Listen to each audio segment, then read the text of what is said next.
Tapi saya ini punya ajaran yang sebetulnya agak sesat tapi masuk akal. Ini saya mohon karena saya memang punya bapak seneng guyon, punya Mbah Mun kiai saya juga seneng guyon. Karena beliau katanya gini, nak kiai ra guyon kok dianggap gak bahagia aja. Sake panitia dikira kurang sangu gitu katanya.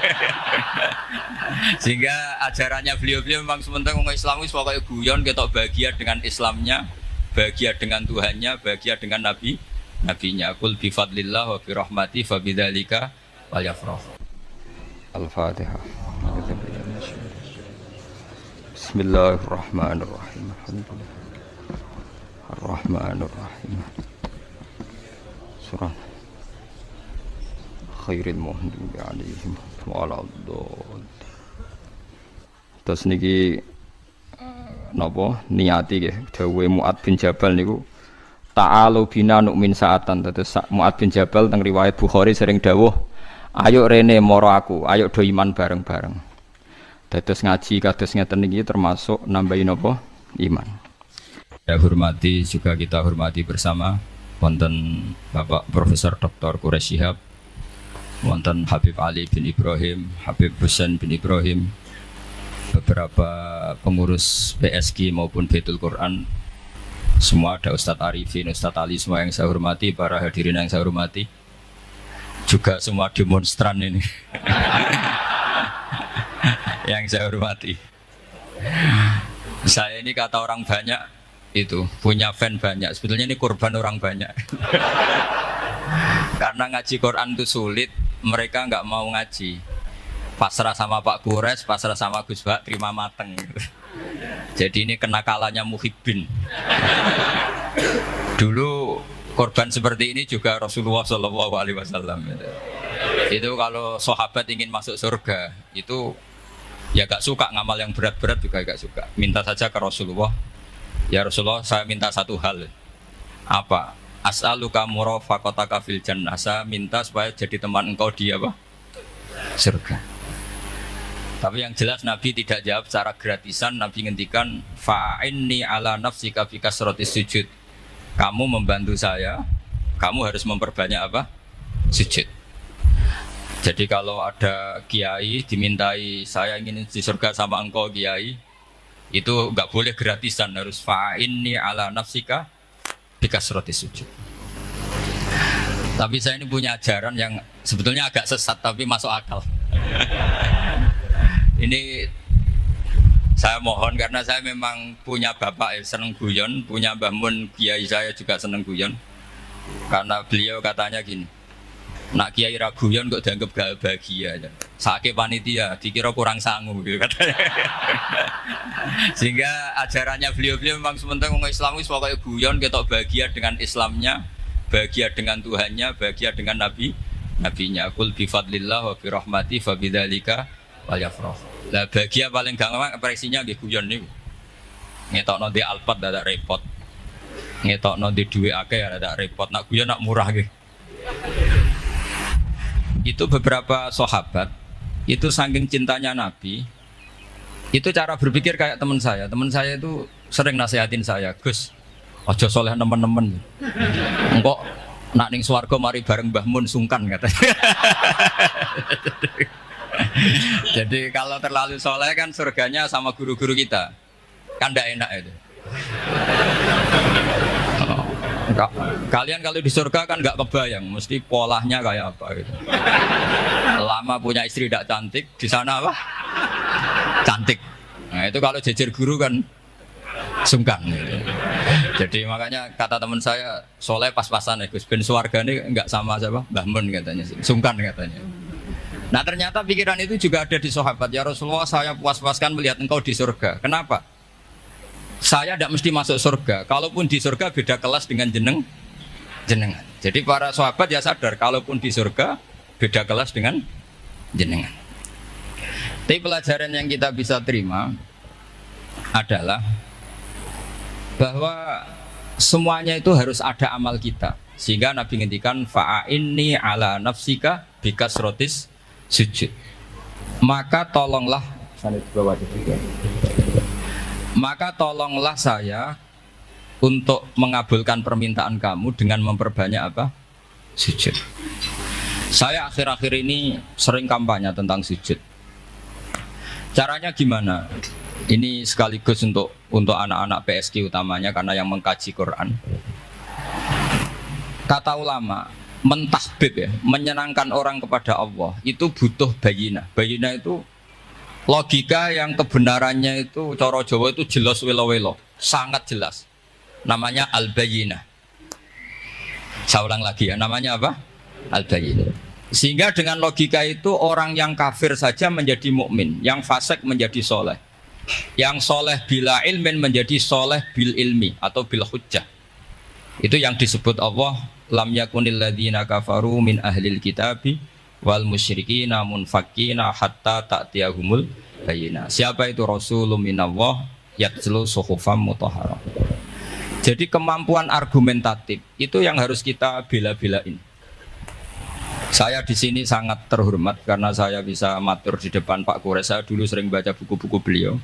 Jadi saya nggak mungkin jadi pesaing beliau karena saya ini saya ngidolakan beliau. Jadi nggak mungkin jadi pesaing beliau. Tapi kalau mutammim ikut menyempurnakan keinginan besar-besar beliau mewujudkan Islamiyah wasatiyah, insya Allah diminta atau tidak diminta harus kita bantu. Harus apa? Nah, bayinahnya apa? Bayinahnya begini. Bayinah itu satu argumentasi yang jelas begini, ada seorang ekstremis itu singkat cerita mau ngebom tempat-tempat maksiat. Yang maksiat ini orang-orang Islam juga. Tapi saya tidak nuduh sampean, pokoknya orang-orang Islam juga kan. Terus ditanya sama orang yang Islam moderat, andaikan mereka nanti mati dalam keadaan demikian, aina masiruhum, lalu mereka kemana? Ya ilanar, karena mati dalam keadaan maksiat. Terus ditanya sama yang moderat tadi, moderat soleh maksudnya, bukan moderat liberal, moderat soleh. Karena orang kadang salah paham, moderat itu pikirannya terus liberal, tidak, moderat soleh. Terus kata si moderat tadi, akan ada lika muradan Nabi, apa umatnya masuk neraka itu yang diinginkan Nabi? Kaget si ekstremis tadi, kebetulan ini ekstremis yang masih mau mikir. Terus enggak, itu enggak yang digedaki Nabi. Kalau gitu ya jangan, kita tunggu tobatnya, kita proses bersama supaya mereka mau tobat. Karena dukhuluhum annar itu tidak muradan Nabi, tidak yang digedaki Nabi Muhammad SAW. Nah, cerita seperti ini tentu ada padanannya. Padanan itu artinya kias ya, kias dalam hadis sahih. Saya yakin hadis itu sahih. Kalaupun itu dhaif itu yata'ayyadu bi fatwal ulama. Menjadi kuat karena banyak ulama yang fatnakan seperti itu. Saya pastikan itu diriwayatkan Qadhi Iyad dalam kitab Asy-Syifa, juga diriwayatkan Ihya, juga diriwayatkan di Hayatus Sahabah. Di situ ada sekian sanad sing yuqawi ba'duhu ba'd. Kenapa ini saya utarakan? Karena di kota itu sanggerono hadis itu takokno sahih ta ora. Kadang sing takok ya ndak paham itu. Wong maca kitab ra iso kok takok sahih ta ora. Yang ditanya juga aneh, terus berusaha jawab, padahal kadang ya tidak bisa juga. Jadi di hadis itu ada penjelasan begini, ada seorang Arabi itu orang Bedui, orang yang kurang peradaban, minta sesuatu pada Rasulullah SAW. Karena Nabi itu tidak orang kaya, Nabi tidak jutawan, tidak hartawan, dikasih. Mungkin kalau uang sekarang mungkin 50.000 atau berapa. Orang ini gerutu segrutu-gerutunya. Nabi kok pelit gitu, kira-kira seperti itu. Akhirnya sahabat ini merasa tidak nyaman, ingin, karena ini Arab ya, ingin mengadili ini.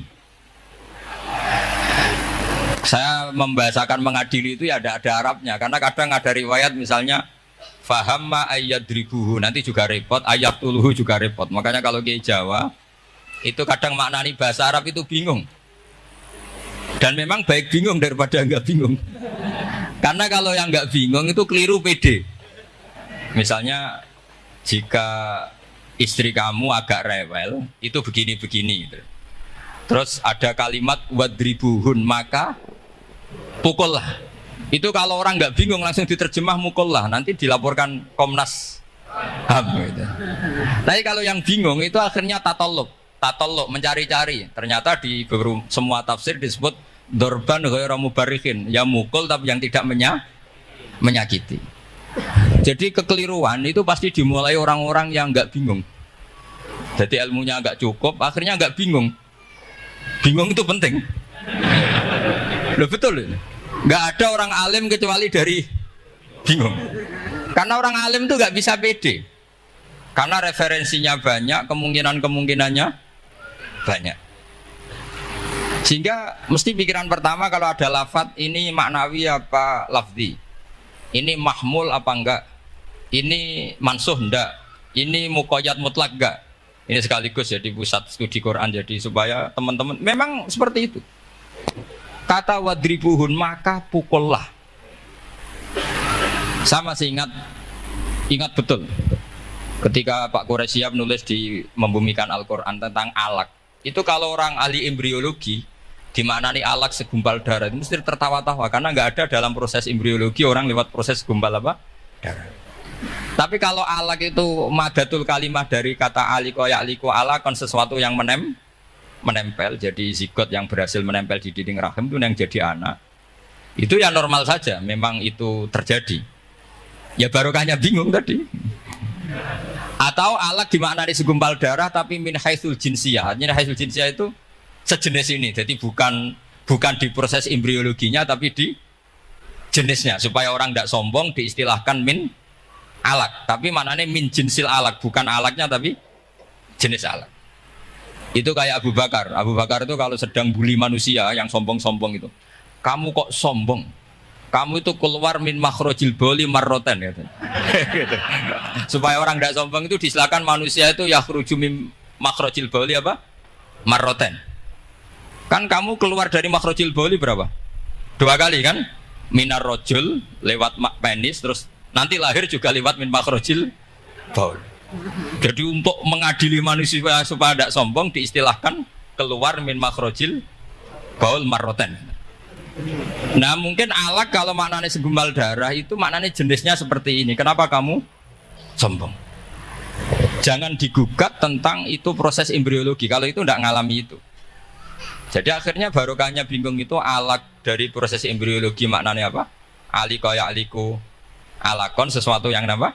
Nempel yang sukses nempel di dinding rahim. Tapi dari segi jenis mendidik tawadu, mendidik khafdul janah lil mu'minin, mendidik Adul wal ingkisar, rasa hina. Nah, itu dengan makna tadi. Saya teruskan ya. Si Arabi tadi karena dikasih 50.000 Gerutu terus akhirnya Nabi memanggil Arabi tadi karena mau dipukulin sama sahabat. Gak tahu mau dipukulin atau mau dibunuh gak tahu, pokoknya dikerasin tadi. Makanya nggak usah diterjemah. Kalau diterjemah nanti jadi bingung. Terus akhirnya dibawa sama Nabi, diajak masuk, dikasih banyak sama Nabi. Kasih banyak, ditanya sama Rasulullah, kamu sudah puas ya Arabi? Sudah ya Rasulullah. Hebatnya Nabi apa? Kamu harus menjelaskan ke semua sahabat saya kalau kamu sudah puas. Karena tadi kamu ngomong yang bikin sahabat saya dongkol. Terus sekarang harus mengkonfirmasi. Ya Rasulullah. Di depan umum juga Nabi ikut. Ini Arabi tadi minta saya tak tambah, terus dia puas. Ahakada ya Arabiyu, na'am ya Rasulullah, fajazakallahu min khairin wa asyiratin. Dia tegas na'am ya Rasulullah. Nah, pelajaran dari hadis ini adalah kalimat ini. Ini harus diingat-ingat. Setelah Arabi tadi puas, sahabat juga tahu apa pernyataan puasnya Arabi tadi. Nabi ngetikan begini. Masalu hadza, perumpamaan orang ini dan saya itu seperti orang yang punya unta atau sapi atau kambing yang syarodat, yang liar. Fattaba'ahan nasu. Kemudian orang-orang ikut membantu nangkap. Falam yaziduha illa nufuran. Bantuan manusia-manusia ini malah tambah lari karena ini semua orang ini asing. Bagi unta ini kan asing, yang nggak asing kan hanya pemiliknya. Terus kata si pemilik unta tadi, khallu baini wa baina naqati, sudah saya tidak usah dibantu. Fa ana arfaku, biasa lebih sayang kepada unta saya. Orang nggak ikut bantu semua, terus kemudian unta itu dipanggil, fa akhadha minkum mamil ardi, kira-kira diambilkan rumput, terus unta itu mau nurut. Intinya apa? Kalau orang nggak bakat kiai, nggak bakat dai ilallah, kok ngajak-ngajak Islam itu falam yaziduha ila nufuron, kira-kira gitu. Karena lebih banyak emosinya ketimbang teknik proses tadrijinya, tasreknya. Akhirnya itu jadi pelajaran ke kita. Pelajaran kedua, Rasulullah ngendikan begini. Andaikan kamu membunuh si Arabi tadi, bahasanya yang membunuh. Kalau ini tak terjemah nggak apa-apa, wong andaikan saja. Andaikan kamu membunuh si Arabi tadi dalam keadaan membenci saya, yaitu ngomentari Nabi adalah kikir, maka dakhalan nar. Orang ini akan masuk neraka karena dia mati dalam keadaan sakhitan dan Nabi Shallallahu Alaihi Wasallam. Dia mati berstatus benci kanjeng. Tapi uniknya dalam Islam segampang itu. Ketika si Arabi tadi mencintai Nabi itu karena dibayar, karena diservis. Dan itu cukup loh dalam Islam itu. Mencintainya Nabi itu karena dikasih uang lagi. Akhirnya dia senang Nabi meskipun karena dikasih uang. Tapi jangan diteruskan setelah senang Nabi dibunuh masuk surga, ya tidak usah gitu. Nanti jadi repot tadi. Tapi intinya apa? Islam itu semudah itu. Yang menerima kebenaran karena servis saja diterima sama Allah Subhanahu wa ta'ala. Nah ini di sini pentingnya kiai-kiai yang wasatiyah, yang ceria, yang gampang. Karena kita tidak ingin tanfir. Saya kemarin bikin makalah untuk 100 harinya guru saya Kiai Haji Maimun Zubair. Tak beri judul Al-Intisar Lima Dhaibi Syekhina. Itu diantara yang saya tulis adalah Sayyidina Umar itu pernah diprotes sama banyak sahabat, termasuk Abu Bakar. Karena Abu Bakar ke Umar ini lewat penunjukan. Kata para sahabat, ya Abu Bakrin, kamu memasrahkan umat ini ke aghladin nas, orang paling kasar, yaitu Umar. Tapi apa? Ketika ada sahabat yang memberanikan diri tanya Sayyidina Umar, namanya Abdurrahman bin Auf, kenapa engkau kasar pada umatnya Rasulullah SAW? Jawabnya Umar itu unik. Fawwah, lakot lintu hatta khasyitu waha fil lain, walakot istadattu alaihim hatta khasyitu waha fis syiddah. Fa'ainal makhraj. Saya ketika lunak sama manusia, sebetulnya saya juga takut Allah ketika ngambil sikap lunak. Karena lunak itu dianggap pembiaran. Bagi orang yang salah paham, lunak itu dianggap pembiaran. Kamu punya ponakan yang sering pacaran misalnya, atau sering nakal, kamu lunak itu dianggap pembiaran. Pembiaran itu tidak mendidik. Tapi kalau kamu sebagai Pak Lek Pade terkenal keras, ponakmu ya ora tau sowan, itu ya ora iso didik sama saja. Orang kau berdidik, sowan saja gak berani, ketemu kamu lari gitu. Intinya apa? Terlalu lunak juga ada masalah, yaitu dianggap pembiaran. Terlalu keras juga ada masalah, kan hakikatnya nggak bisa didik. Orang-orang yang terlalu keras sama masyarakat ini kan nggak kau berdidik karena wong roh wis melayu. Tapi nak terlalu apian, kayak kula ini nyongkomu ya masih tak barno itu. Itu kan yo repot kan. Sehingga ngendikane Sayyidina Umar, fawwah lakot lintu linnas hatta khasyitu wa fillan. Ketika saya ngambil sikap lunak, sebetulnya saya juga punya khasyah karena dianggap pembiaran. Tapi ketika saya terlalu ekstrim, saya juga takut Allah. Jangan-jangan itu tanfir, menjadikan orang jauh dari orang-orang soleh, karena yang soleh terlalu keras. Fa'ainal makhraj, lalu jalan keluarnya gimana? Ya jalan keluarnya tadi, wasatiyah tadi. Jangan lunak yang sampai pembiaran, ya jangan keras sampai orang tanfir. Ukurannya apa? Ya tanya anak-anak PSG nanti karena yang baru mengkaji apa wasatiyah. Jadi saya mohon referensi itu sebanyak-banyaknya, karena terus ada lagi saya punya cerita, ada seorang wali yang kalau doa itu agak neror Allah. Tapi itu kalau nggak wali nggak boleh, harus jadi wali dulu baru boleh. Karena kalau wali itu keliru-keliru itu ya tetap sama Allah dibahasakan isek itu berontok. Enaknya kekasihnya Allah kan gitu. Makanya di antara doanya Habib Ali Al-Habsyi Shahibu Simti Duror itu doanya. Tapi kamu tidak boleh melakukan doa ini, dosa. Kalau nggak wali dosa. Itu doanya gini. Waj'al sayyiati man ahbabta. Jadikan kesalahan saya itu kesalahan orang yang kau cintai. Jadi kamane cara Jawa wis kadung disayang, salah-salah wis bener gitu. Jadi waj'al sayyiati man ahbabta. Jadi kalau orang yang sudah super itu salahnya jadi apik. Tapi ya tidak salah sampai kayak zina maling, Anda itu parah itu. Ada seorang wali doa di depan Rasulullah itu gini. Ya Allah, jenengan punya dua pilihan. Jika jenengan menjadikan saya orang soleh, surra habibuka, maka kekasihmu ini akan senang. Dan yang susah itu musuh kamu, yaitu iblis, musuh engkau.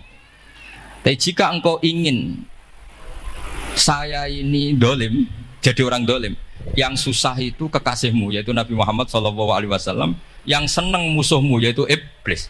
Mau jenengan milih mawon, nyenang no nyenang no kekasihmu, apa nyenang no musuhmu gitu. Ya sudah kan, Allah tidak punya pilihan.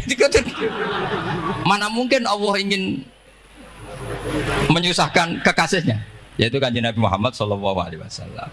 Sama, semua ulama tidak ingin umatnya Nabi matu khinal maksiyah, mati dalam keadaan maksiat. Maka kita berusaha semaksimal mungkin. Semoga mereka tobat. Semua Quran itu la'allahum yarji'un, la'allahum yantahun. Diharapkan mereka Allah yang Tuhan saja, yang al-ghaniyul mutlak, Allah yang al-jabbar al-qahhar saja sama orang-orang yang asrafu ala anfusi masih dipanggil-panggil wa anibu ila rabbikum wa aslimu lah.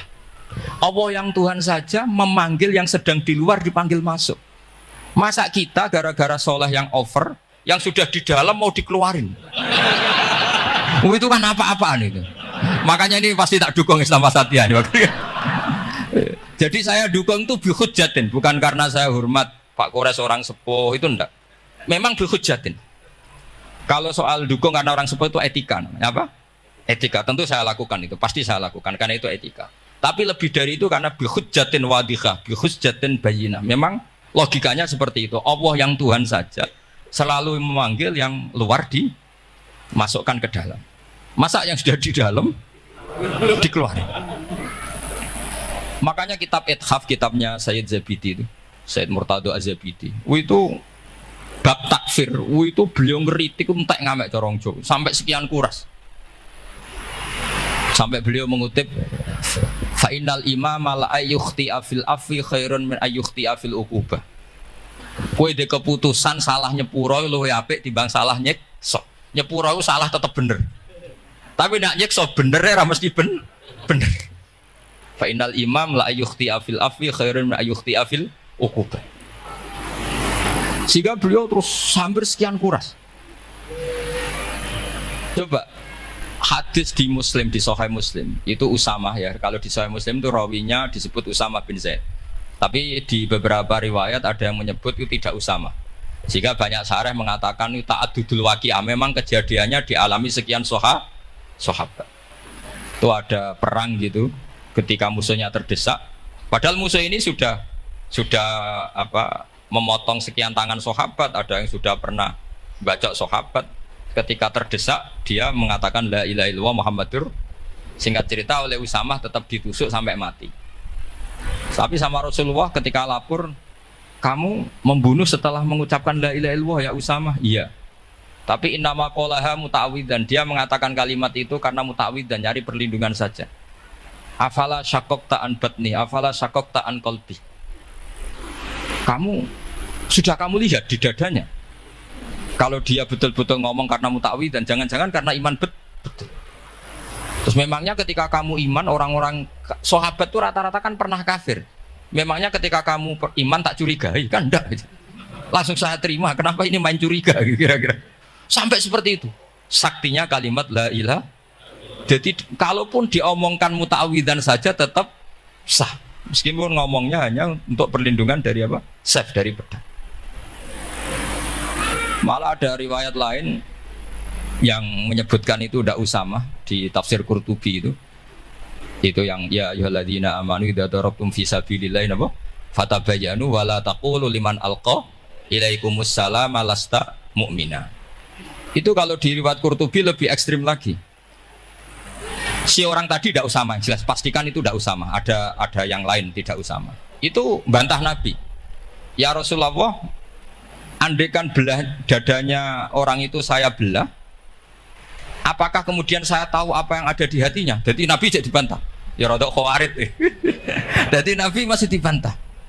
Kata Nabi, ya enggak, kamu tetap enggak tahu apa yang ada di hatinya. Loh, terus masalahnya apa? Masalahnya begini. Setelah kamu belah dadanya, kamu tetap nggak tahu hatinya kan?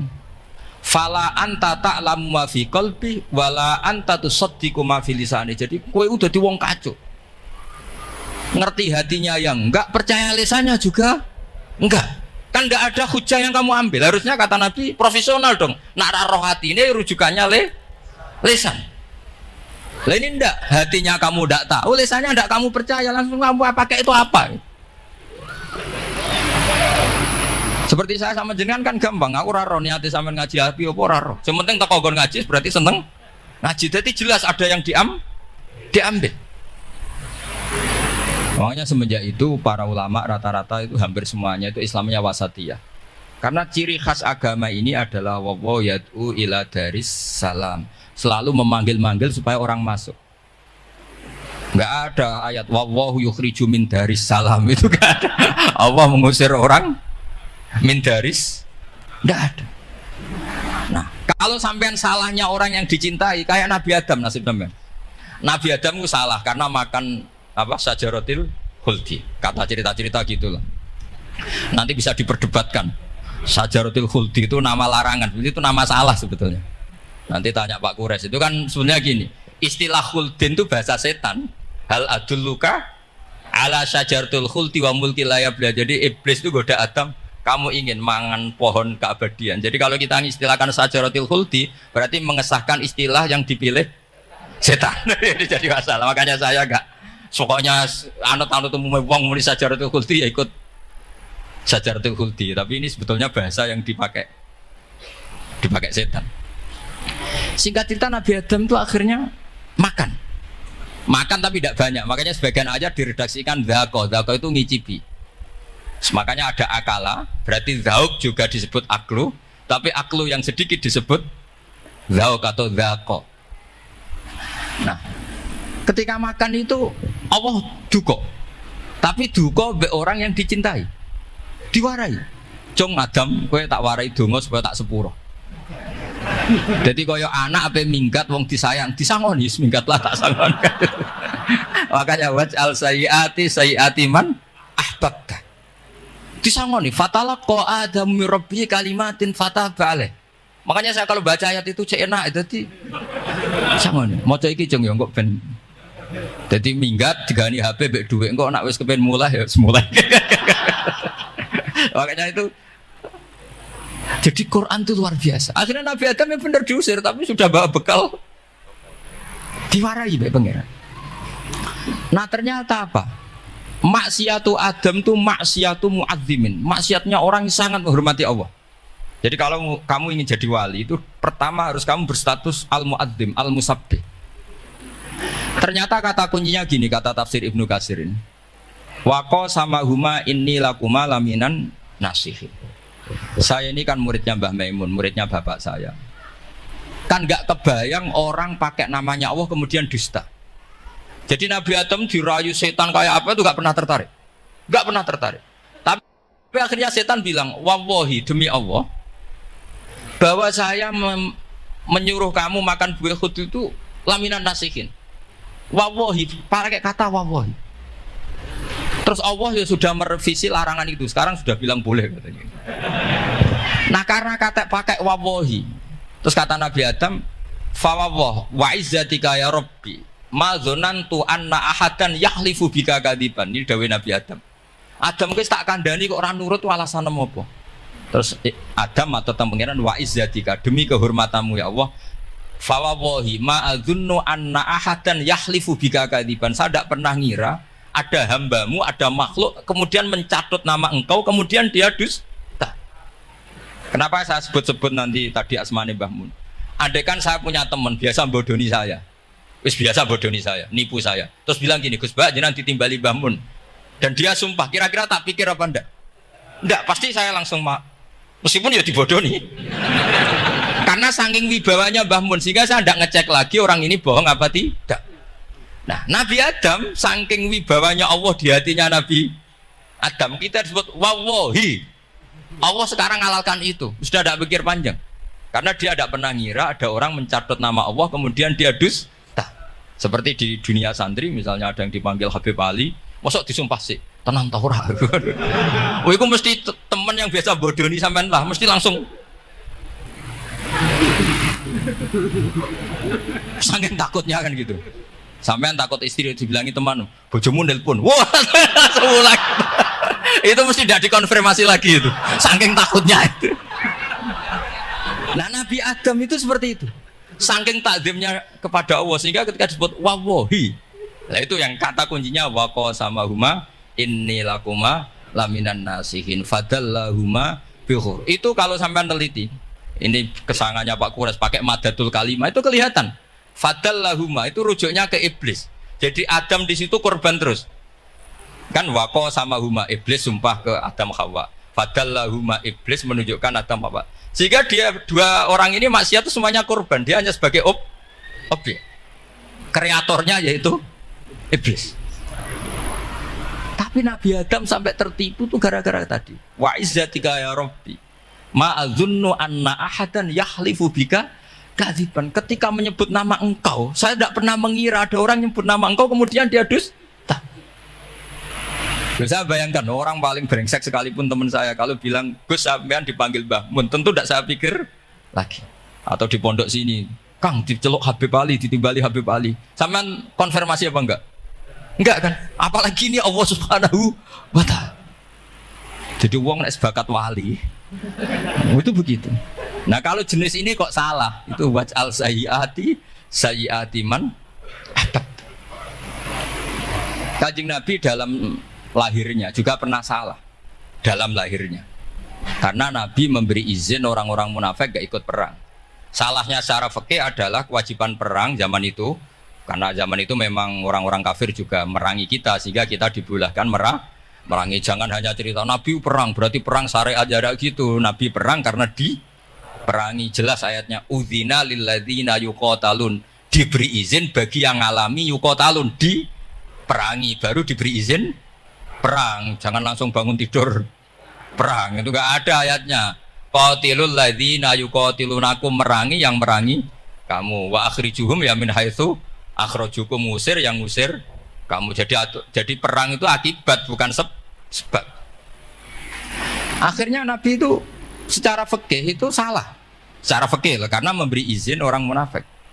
Tapi Allah ketika sama Rasulullah Muhammad SAW karena kekasihnya ngendikannya sudah dimulai afawwahu angka. Muhammad tenang wae wis tak sepuro. Cuma aku takok kena apa kok buka izin. Tapi itu kalimatnya afawwahu dimulai dengan kalimat yang menyenangkan, afawwahu. Jadi ibarat sampean salah sama orang tua. Wes sepeda mbok ora pamit itu serapa salah. Cuma aku tetap takok alasan apa gitu loh. Tapi bilang wis gak apa-apa, Jung. Sepeda motor iki mbok gowo, mbok dol iku ora apa-apa. Cuma aku takok kena apa. Tapi mukadimahe ora apa-apa sih. Kayak apa Allah sama nabinya. Jadi mengkonfirmasi saja dimulai dengan afawwahu an. Lima adzinta lahum. Wong karwan wong munafik gak ndek ngamal malah mbok ora ira perang. Ya malah ora tau khidmah agama.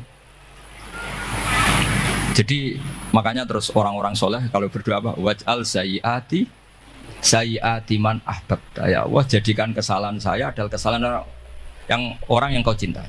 Nah, yang paling dicintai Allah tentu umat Rasulullah Shallallahu Alaihi Wasallam. Saya tak beri ijazah. Kali ini tak ijazahkan nggak apa-apa, karena ini hadis sahih musalsal. Umatnya Nabi kok gak enak bi. Kontrak ebek pangeran sebelum salah itu sudah ada kontrak. Makanya Nabi itu ngendikannya bangga sekali. U'titu khamsan lam yu'tahunna nabiyyun qabli atau ahadun min qabli. Saya diberi 5 hal hadiah sama Allah yang umat sebelumku, nabi sebelumku tidak diberi hadiah itu. Di antara hadiah itu terbesar adalah wa'u'titu khawatimah suratil Baqarah. Saya diberi hadiah akhir dari surat Baqarah. Kok ada hadiah gimana? Allah itu sudah naikkan kontrak dengan kita. Kita disuruh doa sama Allah. Rabbana la tu'akhidna in nasina wa. Ya Allah, suatu saat saya salah, padahal kita pasti salah. Suatu saat Gusti, suatu saat kita salah, jangan kasih sanksi loh. Oke, mau oke. Itu lo itu kok udah enak gimana? Sebelum kita salah, terus naikkan kontrak sama Allah. Rabbana la tu'akhidna in nasina aw akhtana. Ya Allah, jangan jatuhkan sanksi kepada kita jika suatu saat saya lupa atau salah. Qala na'am, Allah jawab, nah. Makanya Nabi senengnya bukan main tentang apa? Saya diberi hadiah akhir surat Baqarah. Tapi sekarang jadi fitnah tadi. Yang Kiai NU baca itu dipakai tahlilan. Kadang-kadang yang baca agak paham. Yang kritik juga gak paham. Jadi ya sudah, innalillahi wa inna ilaihi raji'un. Sebetulnya itu diabadikan di tahlil itu karena itu surat yang luar. Tapi sebagian yang baca agak paham, sehingga ya dingin saja wong enggak paham. Tapi kalau kita yang paham itu luar biasa, wong belum salah sudah ada perjanjian la tu'akhidna in nasina au akhtana. Sama Allah dijawab, nah, iya mat, umatem nak salah orang langsung tak siksa. Aman. Cik, maksudnya dintain tobat aja terus salah terus. Kayak apa? Makanya beda. Nabi itu begitu bangganya dengan surat akhir surat apa? Baqarah. Terus tafsir kedua, umat ini adalah umat yang sifat Allah itu selalu aktif dan dua-duanya aktif. Ini perlu saya sampaikan berkali-kali, dua-duanya aktif. Jika orang soleh itu nggak boleh mengadili orang dolim, itu umatnya Rasulullah Shallallahu Alaihi Wasallam. Begini logikanya ya. Pernah ada cerita, ada orang soleh sedang sujud, diinjek sama orang fasik, al-asi lah orang fasik. Karena orang soleh ini diinjek, orang soleh, bawaan orang soleh itu ya kadang gampang marah, bawaan orang soleh. Tapi pas marah itu nyatut nama Allah. Fawawahi la yaghfirullahu laka, pakai nama Allah. Ada kan dia bilang asemane kue itu malah gak apa-apa gitu. Karena misoh-misoh sendiri itu kan urusan dia, tapi pakai namanya Allah. Fawawahi la yaghfirullahu laka. Allah tidak akan ngampuni kamu. Itu Allah langsung memberi wahyu ila nabi hada zaman, ke nabinya zaman ini. Allah ngendikan gini, ini yang cerita Rasulullah. Man dzalladzi yata'alla alayya alla aghfira li fulan faqad ghafartu lahu wa ahbattu amalak. Orang itu tak ampuni, yang sujud amalnya tak hilangkan. Kenapa? Allah tersinggung. Wong saya ini bisa aghfir, bisa ngampuni. Kenapa kamu nyifati saya hanya u'adzib? Jadi kira-kira Allah itu tersinggung. Wong sifatku itu yo yaghfir wa yu'adzib, kok ganti yu'adzib tok iku piye? Jadi sifatku kan hilang sitok gitu. Paham ya? Jadi kalau kamu melihat orang-orang maksiat, pikiran kamu Allah yu'adzibuhum itu enggak fair. Bisa saja Allah yaghfiru lahum. Tapi kamu milih sitok tok, yaitu sifat yu'adzib, itu enggak fair. Harusnya ya yaghfiru liman yasha wa yu'adzibu man yasha. Tapi orang soleh ini wallah la yaghfirullahu laka, itu Allah tersinggung. Kenapa tersinggung? Karena Allah hanya disifati yu'adzib, bukan disifati yaghfir. Padahal Allah bisa yu'adzib, bisa yaghfir. Sehingga Wahsy ketika seperti itu, dia qatilu ahad bin nas ila Rasulullah, yaitu Wahsy adalah qatilu Hamzah. Ketika Nabi da'a alaihi, tidak usah diterjemah, itu sama Allah malah Wahsy dikasih tahu. Bahkan turun ayat laisa laka minal amri syai'un aw yatuba alaihim aw. Jadi kita melihat ahlul maksiat, oke, kita tidak cocok dengan mereka, tapi tidak cocok tetap berharap mereka tobat. Kita tarbiyah. Karena kita tidak boleh nyifati Allah yu'adzibuhum qatan. Mungkin ora melok dadi pangeran kok muni qatan. Isa wae Allah yaghfiru lahu. Itu pelajaran bagi kita. Jadi ternyata si soleh tadi ditegur sama Allah, kamu tidak bisa seperti itu. Mangdalladzi yata'alla alayya ta'ala itu corong Jawa sumpah serapah. Kok iso aku mbok sifati u'adzib tok, wong aku iso aghfir. Makanya di Quran itu ada wa yu'adzibal munafiqina. Ayatnya apa? Insya'a au yatuba. Nah ini dalil-dalil napa? Kalau jenengan mendukung Islam napa? Wasatiyah. Jadi an ilmin. Jadi saya dukung gerakan ini, satu an ilmin, dua memang secara etika. Pak Quraisy itu orang sepuh, tentu pilihan itu setelah sekian baca tafsir, baca referensi, beliau seorang akademisi, profesor, doktor. Tapi saya tetap mohon dukung kita itu an ilmin, apa? An ilmin. Memang dari awal Allah mensifati dirinya bisa yaghfir, bisa yu'adzib. Kenapa kita memastikan yu'adzib? Wong Allah bisa yaghfir. Nah dengan demikian kamu menetapkan sifat Allah dua-duanya. Jadi yang soleh ya tetap khawatir, jangan-jangan ada masalah. Yang fasik pun tetap ada harapan. Makanya masyhur dawuh Sayyidina Ali yang dikutip hampir semua ulama, apa? Ala unabbiukum fil faqih kullal faqih. Apa perlu saya ceritakan siapa yang ahli fikih sebenarnya?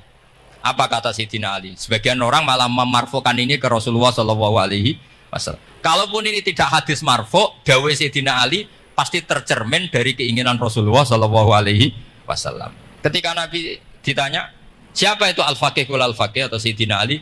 Malam yuknitin nas min rahmatillah walam yu'amminhum min makrillah. Apapun kondisinya orang, jangan putus asakan dari rahmatnya Allah. Jika Nabi itu pernah sangat serius ngadepi orang-orang fasik. Tapi setelah di multazam sama Allah ditegur. Kalau kamu begitu, rahmat saya kata Allah kamu batasi. Semenjak itu Nabi terus rileks. Dan Nabi kalau ibadah itu mesti milih yang paling gampang. Ma khuyyira Rasulullah sallallahu alaihi wasallam amroini ilakhtara napa? Aisarahuma, pasti milih yang paling gampang. Termasuk Nabi unik itu tofa rohiban. Semua sahabat itu tofu musyatan, semua tawaf secara jalan. Tapi Nabi tofa rohiban. Jika kata ulama-ulama usul fikih, afdal mana? Ya afdal tawaf secara jalan karena al-ajur bi qadrit ta'ab. Tapi untuk Nabi itu afdal tofa rohiban. Kenapa? Karena Nabi adalah muallimul ummah, pengajar umat. Kalau Nabi tidak tofa rohiban, maka orang akan bilang syarat sahnya tawaf harus jalan. Barokahnya Nabi naik unta, orang mengesahkan tawaf secara rohiban. Tapi saya ini keterusan jangan nom-nom dong nganggo skuter kok teletabis. Ini kula ya ora cocok kan. Mbok yo nak sing sepo-sepo itu cara kula berlebihan lah. Meskipun sah tapi kula nganti risi, debuan terbenturan itu. Yang disai itu. Mbok yo itibak Nabi itu paling enggak ya kesamaan sepuhnya atau apa Nabi kan. Ini ndak, yang penting sah apa? Wah repot ya. Terus bukti berdua gini, kalau Nabi itu ingin ibadah itu paling ringan. Suatu saat setelah Fathu Mekah, Nabi kayak apa rindunya sama Ka'bah al-Musyarrafah, sama Al-Ka'bah al-Musyarrafah. Nabi saking rindunya minta sama Abu Tolhah al-Hajabi itu. Minta Utsman ya, Utsman bin Tolhah al-Hajabi. Utsman namanya. Minta kunci terus masuk Ka'bah. Itu keluar dari khimah, itu Nabi senangnya bukan main. Karena Fathu Mekah. Lebu Ka'bah senangnya bukan main. Tapi setelah keluar dari Ka'bah, itu kelihatan hazinan, kelihatan susah, tersiksa. Ditanya sama Sayyidah Aisyah, kenapa engkau gelisah padahal tadi kelihatan senang? Wadidtu anni lam adkhul. Saya suka andikan tadi saya ada masuk Ka'bah. Kenapa ya Rasulullah? Jangan-jangan umatku ngira ini penting. Dan itu berat. Sampai jadi perdebatan ulama fikih. Apakah sunat masuk Ka'bah apa? Enggak. Sebagian ulama bilang enggak. Alasannya Nabi getun cara Jawa itu kecewa, nyesal. Kenapa saat tadi masuk? Jangan-jangan umatku nanti merasa itu keharu dan itu repot. Nah kita tidak usah dilarang, memang tidak punya kesempatan. Alhamdulillah. Dilarang nggak dilarang sudah tidak punya kesempatan. Nah, ini yang terakhir kenangan saya mau menerangkan dan tambah mahabbah kepada Rasulullah Shallallahu Alaihi Wasallam. Ini betul, ini sesi terakhir ini. Begini, salasun mangkun nafihi wajada halawatal iman. 3 hal ini kalau ada pada kamu atau pada siapa saja, maka menemukan halawatal iman, manisnya iman. Ini mungkin yang jarang dijelaskan orang adalah manis itu apa. Kata Ibnu Hajar al-Asqalani sebagai pensarah Bukhari, termasuk manisnya manis adalah al-iltizat al-aqli, merasa nyaman secara berpikir. Nanti saya bacakan takbirnya sebelum saya tutup ngaji bareng ini. Begini misalnya, kita ngikuti Nabi Muhammad SAW. Tentu beliau punya al-jamalul wajhi, Nabi itu orang paling ganteng. Tentu beliau punya al-jamalul sauti, suaranya Nabi itu luar biasa. Tapi yang paling luar biasa tentu al-jamalul akli, akalnya Nabi itu luar biasa jamal, luar biasa indah. Artinya gini, andaikan Anda seorang profesor atau seorang alim allama, seorang kiai yang paling alim, terus dikasih tahu Nabi, misalnya dikasih tahu Islam, sing gawe donya iki, iku Fir'aun. Kan mesti tersiksa, logikanya gimana? Wong Fir'aun lahirnya di bumi kok bikin bumi, kan dulu buminya timbang.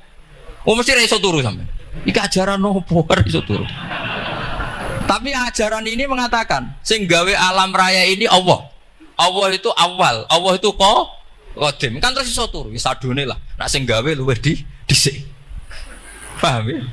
Terus sing gawe ku ala kulli syai'in qadir, wis adone lah. Jenenge gawe alam mesti ala kulli syai'in qadir. Nah terus misalnya diajak paham ateis. Alam ini ndak ada, kemudian ada. Penciptanya apa? Ya ketiadaan. Oh, ora iso turu sampean. Bagaimana mungkin al-adam yakhluqu maujudan, alam yang maujud diciptakan oleh Adam. Oh, ora iso turu sampean. Itu kata Ibnu Hajar al-Asqalani, halawatul iman itu adalah ibaratun anil iltizat al-aqli. Halawatul iman dan ibaratun anil iltizat, agama ini nyaman secara akal. Kita disuruh menuhankan zat yang sifatnya itu luar biasa. Allah adalah qadim, tentu pencipta lebih dulu timbang yang diciptakan. Kan enak, keren kan? Terus alam yang maujudat, hadil maujudat khalaqaha wajibul wujud. Ini maujudat diciptakan zat yang super wujud, yaitu wajibul, kan iso turu sampai. Oke, masuk akal. Nah, misalnya itu sampai dikabari hadil maujudat khalaqahal adam. Ini maujudat diciptakan ketiadaan. Mesti kalian mikir ini waras tau ora sing ngene iki. Ya itu. Jadi apa? Kita halawatul iman itu usahakan maknanya sampai ngalami al-iltizat al-aqli apa? Al-iltizat. Saya baca takbirnya saja. Ini di kitab saya Fathul Bari. Ini di juz 9 di kitab saya halaman 193 ya. Karena mungkin sampean beda cetakan atau enggak ada nomornya karena enggak punya, enggak tahu saya. Banyak ini tak. Tapi ini nanti saya tak tinggal di Mas Wafa ini. Nanti yang enggak boleh di ngopi saja, di foto aja. Selumayan ben ngaji ku nganggo kitab ben kok wong alim gitu, keren. Saya baca Bismillahirrahmanirrahim. Halawatul iman. Beliau ngendikan wayal taddu bidzalika iltizazan aqliyan. Jadi orang merasa nyaman secara iltizazan aqliyan, akalnya merasa nyaman. Idzil iltizat al aqliyu idrakuma huwa kamalun wa khairun min haitsu huwa kadzalik. Jadi beliau mencontohkan gini, kamu disuruh minum obat. Beliau contohnya itu kamu disuruh minum obat. Tentu secara watak kamu tidak senang karena obat itu pahit. Tapi kamu merasa nyaman setelah sakit minum obat, merasa nyaman karena ada harapan sembuh. Jadi watak kamu tidak seneng, lidah kamu tidak seneng karena pahit, tapi akal kamu seneng. Wah enak aja, berarti suntik, berarti infus, berarti minum obat. Berarti itu namanya iltizazan aklian. Akal kamu merasa apa? Nyaman karena telah melakukan sesuatu yang sesuai akal.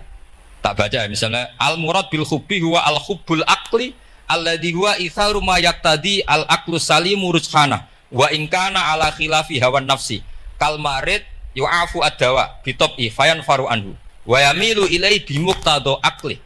Kayak kita sakit tentu dioperasi itu tidak senang, bayangno wedhus apa usus dewedel-edel kan enggak senang secara hawan nafsi, paham ya? Tapi secara akal karena kamu divonis usus buntu, senang mana setelah dioperasi sama sebelumnya? Lah senang dioperasi itu namanya al-iltizat al-aqli. Ini kata Ibnu Hajar al-Asqalani. Wal aqlu yaqtadi rujhana janibi dzalik. Nah, terus saya teruskan. Idzil iltizat al-aqli idrakuma huwa kamalun wa khairun min haitsu huwa. Jadi saya bayangkan, makanya saya kalau baca Quran itu sering saya nangis. Misalnya tadi, am khuliqu min ghairi syai'in am humul khaliqun am khalaqus samawati wal ard. Masa alam raya yang wujud ini semua maujudat kemudian dirumuskan bahwa penciptanya adalah al-adam, kenihilian, nihilisme. Kebayang nggak sampai ini suatu ruga misalnya ono nabi terus congkoe kudu iman alam raya ini sing wujud diciptakno ketiadaan. Wes ra iso turu, yakin ra men itu. Tapi kalau nabinya bilang hadhil awalim atau hadhil alam khalaqaha Allah itu siapa? Al-Qadim, wajibul wujud, ala kulli syai'in qadir, lahul asmaul husna, lam yalid walam yulad walam yakul lahu kufuwan ahad. Oke, keren kan gitu. Lagu jenenge al-iltizat al-aqli. Kalau kamu sudah ngalami seperti itu, wajada halawatal iman. Terus kata Ibnu Hajar al-Asqalani, terus wa yu'abbiru syara', syara' yaitu Rasulullah sallallahu alaihi wasallam membahasakan al-iltizat al-aqli dibahasakan dengan halawatal iman. Jadi halawatul iman itu kamu harus ngalami al-iltizat al-aqli. Seperti misalnya dalam hukum sosial, kata ulama-ulama, laulam yakun ma ja'a bi Muhammadin dinan lakana fi aqlin nasi hasanan. Andai kan Muhammad tidak mengatasnamakan itu agama, akal pun mengatakan itu baik. Coba ajaran kita, ambek bojo sing apik, ambek anak sing apik, ambek tangga sing apik, itu kan enak. Coba kalau ajarannya gini, bojo taboki wae kesuwen, kan bingung, iki ajaran apa kan kaget. Ambek tonggo, oh sing kontel, gak ngono tidak kok. Oh, iku ajarane Nabi apa ajarane ekstremis kan bingung. Jadi makanya laulam yakun maja bi Muhammadin dinan laka nafi aqlin nasi hasanan. Itu namanya al-iltizat al-aqli. Saya kira demikian, mohon maaf. Assalamualaikum warahmatullahi wabarakatuh.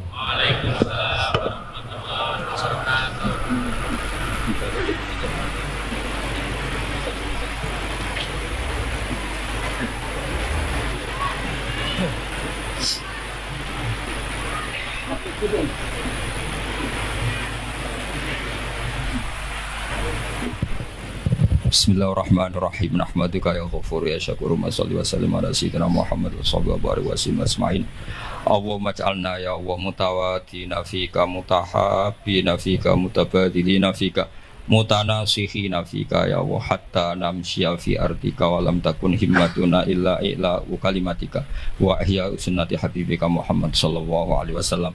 A'inna ya Allah la dzikrika wa syukrika wa husni ibadatik waj'alna ya Allah mu'afin min kulli bala'id dunya wal akhirah ij'alna ya Allah minal ladzina ya wa syahaduka wa amanu bi rasulika Muhammad wa nasaru syari'atakal ulya al mahabbatal bayda lailuha kana ij'alna ya Allah syuhada bil qisti wa bil haqq Rabbana atina fid dunya hasanah fil akhirati hasanah wa qina adzabannar. Wassallallahu ala sayyidina Muhammad wa sahbihi wa baraka sallam. Subhana rabbika rabbil izzati amma yasifun. Assalamu alaikum warahmatullahi wabarakatuh. Alhamdulillahi rabbil alamin. Sirrul Fatihah.